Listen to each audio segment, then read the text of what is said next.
أشهد أن لا Drodzy Państwo, dziś zaprezentuję pokrótce 10 najsłynniejszych polskich muzułmanów w historii naszego kraju. Tak, nie przesłyszeliście się. Polscy muzułmanie, którzy na stałe wpisali się w historię naszego kraju, walcząc o niego i pracując dla jego dobra. Co ważne, niestety wielu z nich zostało niesłusznie zapomnianych, a niektórzy ludzie, tak sądzę, do dziś nie zdają sobie sprawy, jak znaczącymi postaciami byli i są niektórzy polscy muzułmanie. Zatem zaczynamy. Numer 10. Aleksander Jeliaszewicz, znany także jako Sasza, był potomkiem starego tatarskiego rodu szlacheckiego, którego przedstawiciele osiedlili się na Litwie w czasach wielkiego księcia Witolda. Jego ojciec Jan był kapitanem armii Imperium Rosyjskiego, co wpłynęło na decyzję Aleksandra o podjęciu kariery wojskowej.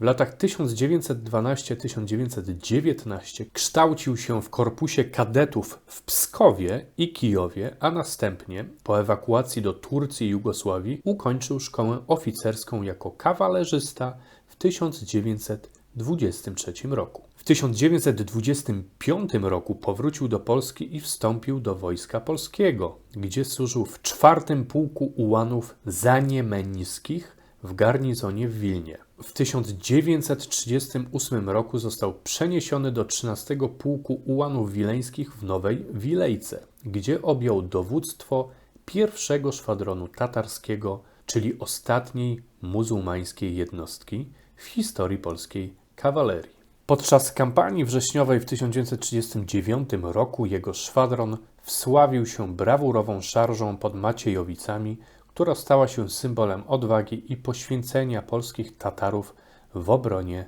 ojczyzny. Po rozbiciu pułku przez Niemców Jeliaszewicz trafił do niemieckiego Oflagu, gdzie spędził resztę wojny. Po jej zakończeniu osiedlił się w Gdańsku, pracując w PZU i aktywnie uczestnicząc w życiu lokalnej społeczności tatarskiej. Numer 9. Selim Hazbijewicz. W dużym skrócie pan Selim to polski politolog, pisarz, publicysta, nauczyciel akademicki, poeta, dyplomata, działacz społeczności tatarskiej, doktor habilitowany nauk humanistycznych i profesor nadzwyczajny Uniwersytetu Warmińsko-Mazurskiego. Od 2017 roku do 2023 roku był ambasadorem Rzeczypospolitej w Kazachstanie i Kirgistanie. Selim Hazbijewicz wywodzi się ze szlacheckiej rodziny Tatarów polsko-litewskich. W roku 1990 zasiadał w 8. Kongresie Filozofii i Myśli Muzułmańskiej zorganizowanym w Teheranie. Był współzałożycielem oraz w poszczególnych latach prezesem Rady Centralnej Związku Tatarów Rzeczypospolitej Polskiej, a do 2003 roku imamem gminy muzułmańskiej w Gdańsku. W latach 1998-2008 pełnił funkcję współprzewodniczącego Rady Wspólnej Katolików i Muzułmanów.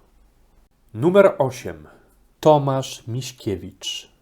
Tomasz Miśkiewicz urodził się w muzułmańskiej rodzinie polskich Tatarów. W latach 1993-2000 studiował na Uniwersytecie Islamskim w Medynie w Arabii Saudyjskiej. Uzyskał tam licencjat z zakresu prawa muzułmańskiego, czyli szariatu. Po powrocie do Polski w 2000 roku został imamem muzułmańskiej gminy wyznaniowej w Białymstoku, a w 2001 roku przewodniczącym Rady Imamów Muzułmańskiego Związku Religijnego w Rzeczypospolitej. 20 marca 2004 roku podczas 15. Kongresu Muzułmańskiego Związku Religijnego został wybrany muftim Rzeczypospolitej Polskiej oraz przewodniczącym Najwyższego Kolegium Muzułmańskiego w Polsce. Jako mufti Miśkiewicz aktywnie działa na rzecz polskiej społeczności muzułmańskiej, promując dialog międzyreligijny i współpracę z władzami państwowymi. Jest również zaangażowany w projekty edukacyjne i kulturalne mające na celu zachowanie dziedzictwa polskich Tatarów. Za swoją działalność został odznaczony Srebrnym i Złotym Krzyżem Zasługi. Numer 7. Musa Czachorowski. To poeta, dziennikarz, tłumacz, wydawca i działacz społeczny, który niestrudzenie promuje kulturę polskich Tatarów. Jest także rzecznikiem prasowym Muzułmańskiego Związku Religijnego w Rzeczypospolitej. Musa Czachorowski to również autor 3 wydań przekładu Koranu. Czachorowski jest żołnierzem rezerwy oraz posiadaczem licznych odznaczeń, np.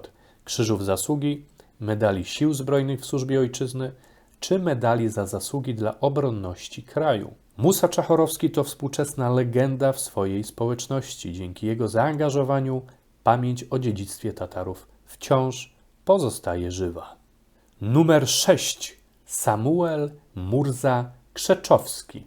Samuel Krzeczowski był tatarskim dowódcą wojskowym, który walczył po stronie Rzeczypospolitej w XVII wieku. Jego oddziały były znane z szybkości i skuteczności, co czyniło go jednym z najcenniejszych dowódców tamtej epoki. Rotmistrz wojsk koronnych Samuel Krzeczowski otrzymał dekretem królewskim w roku 1679 wsie Kruszyniany, Łużany i Nietupę na Podlasiu. Następnie w roku 1683 wraz ze swoją chorągwią wziął udział w wyprawie wiedeńskiej. Podobno pod Parkanami ocalił życie Janowi III Sobieskiemu. Otrzymał za to szarżę pułkownika, a sam król w drodze na Sejm Grodzieński w roku 1688 odwiedził go w Kruszynianach.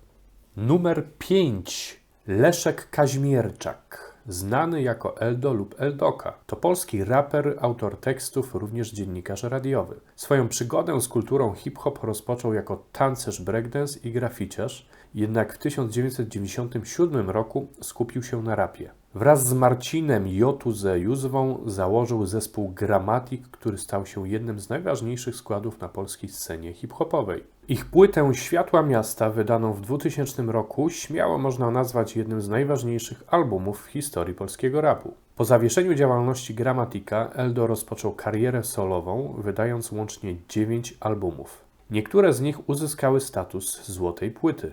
Eldo współpracował z wieloma artystami, zarówno z kręgu hip-hopu, jak i spoza niego. M.in. z Leszkiem Możdżerem czy Moniką Brodką, dla której napisał teksty do utworu Bajeczka, intro, oraz Samochody i tramwaje na albumie Moje piosenki. W życiu prywatnym Eldo znany jest ze swojej duchowości. W wieku 18 lat przeszedł na islam, co miało wpływ na jego twórczość i światopogląd. Jego teksty często poruszają tematy refleksji nad życiem, ludzkich wartości i poszukiwania sensu, co wyróżnia go na tle innych artystów hip-hopowych. Eldo pozostaje jedną z legendarnych oraz kluczowych postaci polskiej sceny hip-hopowej, cenioną za inteligentne teksty, konsekwencję artystyczną i wpływ na rozwój gatunku w Polsce. W 2011 roku Kaźmierczak został sklasyfikowany na 5. miejscu listy 30 najlepszych polskich raperów według magazynu Machina. Numer 4. Stefan Mustafa Abramowicz. Stefan Mustafa Abramowicz był polskim ułanem pochodzenia tatarskiego, znanym jako ostatni ułan Rzeczypospolitej. We wrześniu 1937 roku został powołany do czynnej służby wojskowej i skierowany do 1. szwadronu tatarskiego 13 Pułku Ułanów Wileńskich w Nowej Wilejce. Podczas kampanii wrześniowej w 1939 roku brał udział w walkach z Niemcami na Mazowszu i Lubelszczyźnie. 27 września 1939 roku został aresztowany i osadzony w obozie jenieckim w Kozielsku. Po 2 miesiącach brutalnego śledztwa został skierowany do prac przymusowych, m.in. w kopalni rudy żelaza w Krzywym Rogu. Po podpisaniu układu Sikorski-Majski w 1941 roku został zwolniony z rosyjskiego obozu i wstąpił do polskich sił zbrojnych formowanych w Związku Radzieckim. W kwietniu 1942 roku przez port w Krasnowocku trafił do Iranu, a następnie przez Irak i Palestynę dotarł do Egiptu. Służył tam jako czołgista w 1. Pułku Ułanów Krechowieckich II Warszawskiej Brygady Pancernej II Korpusu Polskiego pod dowództwem samego generała Władysława Andersa. Brał udział też w kampanii włoskiej, walcząc m.in. w bitwie o Monte Cassino. W czerwcu 1944 roku został ranny podczas walk pod Anconą. Po rekonwalescencji uczestniczył w wyzwoleniu Loretu oraz Bolonii. W 2000 roku został awansowany na stopień podporucznika. W lipcu 2016 roku został uhonorowany Krzyżem Oficerskim Orderu Odrodzenia Polski za wybitne zasługi dla obronności kraju i wspaniałą postawę. W styczniu 2017 roku przyznano mu odznaczenie wojenne Her Majesty Armed Forces Veterans Badge za udział w bitwie pod Monte Cassino. Numer 3. Jakub Szynkiewicz. Szynkiewicz to duchowny muzułmański teolog i tłumacz. W 1925 roku obronił doktorat z filozofii na Uniwersytecie w Berlinie. Po tym wydarzeniu 28 października tego samego roku został wybrany na wielkiego muftiego wszystkich muzułmanów w Polsce. To był znaczący moment, ponieważ został on wtedy pierwszym muftim w historii Polski. Szynkiewicz w latach międzywojennych zorganizował muzułmański związek religijny, który zapewniał wsparcie tatarskim rodzinom w Polsce. Władał biegle kilkoma językami wschodnimi, w tym starotureckim. Dokonał tłumaczenia niektórych wersetów Koranu z arabskiego na polski i wydał je w 1935 roku pod tytułem Wersety z Koranu. Doprowadził też do uregulowania statusu prawnego polskich muzułmanów. 21 kwietnia 1936 roku została ogłoszona ustawa o stosunku państwa do muzułmańskiego związku religijnego w Rzeczypospolitej, na czele którego stał właśnie mufti Szynkiewicz. Pod koniec lat 30. wysunął pomysł wybudowania w centrum Warszawy meczetu. Pomysł ten został niezrealizowany z powodu ataku wojsk niemieckich na Polskę. Szynkiewicz miał też, można powiedzieć, niechlubne zasługi, ponieważ w okresie II wojny światowej ponoć podjął kolaborację z Niemcami. Było to jednak prawdopodobnie sprytne czy też polityczne lawirowanie, ponieważ ta w cudzysłowiu kolaboracja nie przeszkodziła mu w ratowaniu przed śmiercią Żydów. Numer 2. Józef Bielak. Józef Bielak był szlachcicem spod herbu Bielak. Był też generałem, majorem wojsk litewskich, członkiem sztabu generalnego wojska Wielkiego Księstwa Litewskiego w 1792 roku. Walczył w Armii Saskiej na Śląsku, w Saksonii i w Czechach w czasie wojny siedmioletniej. W 1763 roku został awansowany na pułkownika. Rok później został dowódcą 4. Pułku Litewskiego Przedniej Straży. W czasie Konfederacji Barskiej walczył po stronie konfederatów pod komendą Kazimierza Pułaskiego przeciwko Rosjanom. W 1771 roku przeszedł jednak na stronę króla. Jednak wkrótce powrócił do konfederatów i wziął udział w bitwie pod Stołowiczami. W 1772 roku został generałem majorem wojsk litewskich. Po upadku Konfederacji powrócił do Koszał, które w 1763 roku nadał mu król August III za zasługi wojenne. W latach 1788-1789 tłumił bunty chłopskie na Ukrainie. Odznaczył się w wojnie polsko-rosyjskiej w 1792 roku, dowodząc litewskim korpusem Straży Przedniej. Brał także udział m.in. w bitwach pod Mirem, Zelwą i pod Brześciem. Był jednym z najzdolniejszych dowódców polskich tej kampanii. Odznaczony został Krzyżem Kawalerskim Orderu Virtuti Militari. Generała Józefa Bielaka z pewnością można nazwać symbolem tatarskiego wkładu w polską wojskowość. Można też go nazwać największym, zapomnianym polskim bohaterem w historii. Zdecydowanie zasługują na wiele więcej pamięci w kontekście polskiego patriotyzmu i walki niepodległościowej. Zanim przejdziemy do numeru 1, mam dla Was bonusową postać, a mianowicie Mamed Halidow. Nie do końca polski muzułmanin, ale na pewno muzułmanin z polskim obywatelstwem.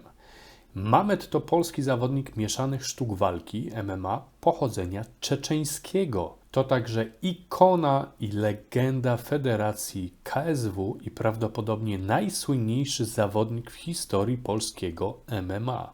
W wieku 17 lat przybył do Polski, gdzie ukończył studia na Uniwersytecie Warmińsko-Mazurskim na kierunku zarządzanie i administracja. Swoją przygodę ze sportami walki rozpoczął od karate w wieku 12 lat, a po przyjeździe do Polski trenował także taekwondo, zapasy i boks. W 2004 roku zadebiutował w zawodowym MMA, a w 2007 roku związał się z organizacją KSW, czyli Konfrontacja Sztuk Walki. W trakcie swojej kariery zdobył tytuły międzynarodowego mistrza KSW w wadze półciężkiej oraz w wadze średniej. W 2010 roku otrzymał polskie obywatelstwo. Numer 1. Aleksander Sulkiewicz, a właściwie Iskander Mirza Duzman-Bek Sulkiewicz, to polski patriota tatarskiego pochodzenia. Był praprawnukiem wspomnianego już Józefa Bielaka, generała kościuszkowskiego oraz przyjacielem Józefa Piłsudskiego. Historia Aleksandra Sulkiewicza związana jest z walką o niepodległość Polski. Sulkiewicz m.in. pomagał Piłsudskiemu w organizacji Polskiej Partii Socjalistycznej, a także w słynnej ucieczce z więzienia w Petersburgu. Życie oddał na froncie I wojny światowej, walcząc jako legionista w stopniu sierżanta. 18 września 1916 roku w trakcie bitwy pod Sitowiczami, biegnąc na pomoc rannemu chorążemu Adamowi Kocowi, został niestety śmiertelnie ranny. Pochowano go na cmentarzu wojskowym na Powązkach. Pośmiertnie został odznaczony Krzyżem Niepodległości z mieczami. Oczywiście to subiektywna lista. Kolejność tych osób też może być dyskusyjna. Jeżeli uważacie, że pominąłem jakąś istotną osobę, która powinna być na liście tych 10 najsłynniejszych muzułmanów polskich, proszę dajcie znać w komentarzu. Pamiętajcie proszę, że każda z tych postaci to nie tylko historia polskich muzułmanów, ale również historia naszego kraju, historia Polski, integralna historia Polski. Życie i dokonania tych ludzi trafnie pokazują i udowadniają, jak niemądre jest szufladkowanie i demonizowanie pewnych grup ludzi, a idealizowanie innych.